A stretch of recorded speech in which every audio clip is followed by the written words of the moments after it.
తాతయ్య వచ్చేసరికి చిన్నారి టీవీ చూస్తూ ఉంది. చాలా ఎంజాయ్ చేస్తుంది.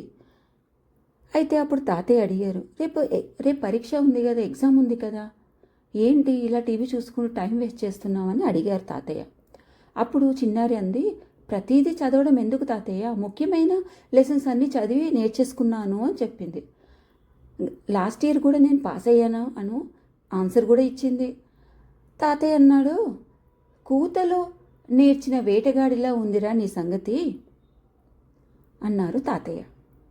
ఏంటి తాతయ్య ఏదో కొత్తగా చెప్తున్నావు అని చిన్నారి అడిగింది.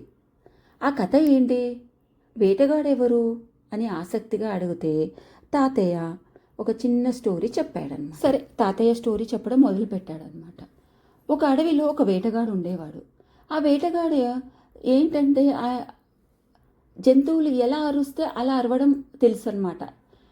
సరే, బాగా అవే నైపుణ్యం లేకపోయినా కూడా జంతువుల యొక్క అరుపులు మాత్రం అరిచేవాడు. ఆ నేర్పుతో జింకలు ఎక్కడుంటాయో అక్కడ జింకలు వచ్చేవి. అప్పుడు వేటాడడం మొదలుపెట్టేవాడు.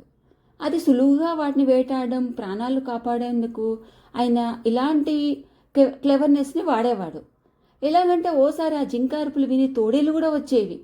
అప్పుడు పులిలా గాండ్రించేవాడు. దాంతో తోడేళ్ళు పారిపోయేవి. అంటే యుక్తికి శక్తికి తేడా తెలియకుండా తనంత గొప్పవాడు వేటగాడు ఎవరు లేరని చాలా విర్రవీగేవాడు. ఒకరోజు ఏమైందంటే పొదల్లో దాక్కున్న జింకలా అరిచేసరికి తోడేళ్ళు అటుగా వచ్చి దాన్ని చూసి భయంతో పులిలా గాండ్రించాడు. ఆ తోడేళ్ళు పారిపోయినాయి కానీ మరో పులి అటు రాసాగింది. దాని భయపడేందుకు ఎలుగుబంటి వచ్చింది. అది విని పులి వెనక్కి వెళ్ళిపోయింది. మరోవైపు నుంచి 2 ఎలుగుబంట్లు వచ్చాయి. వాటిని భయపెట్టడానికి ఎలా అరవాలో తెలియకుండా వేటగాడు పారిపోయేలా అతడిపై దాడి చేశాయి. నిజంగా వేటాడే శక్తి తనకుంటే ధైర్యంగా ఎదిరించేవాడు, కానీ తప్పించుకునేందుకు యుక్తులు పన్నేవాడు కాదంటూ కథ బొంగిచ్చాడు తాతయ్య. అంత శ్రద్ధగా విన్న చిన్నారి, ఇక నుంచి నేను కూడా యుక్తిని మాత్రమే కాకుండా శక్తిని నమ్ముకుంటూ పాఠాలని చదువుతాను తాతయ్య అని చెప్పింది. శక్తి మరియు చురుకుదనము రెండూ ఇంపార్టెంట్. అవి రెండూ ఉంటేనే మనం ఏదైనా సాధించగలుగుతాము అని తాతయ్య చెప్పారు.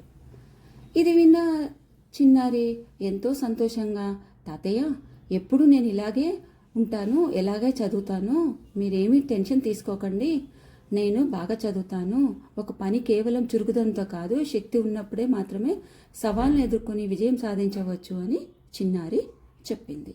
ఈ కథ వింటే ఒక లైక్ చేయండి, నచ్చితే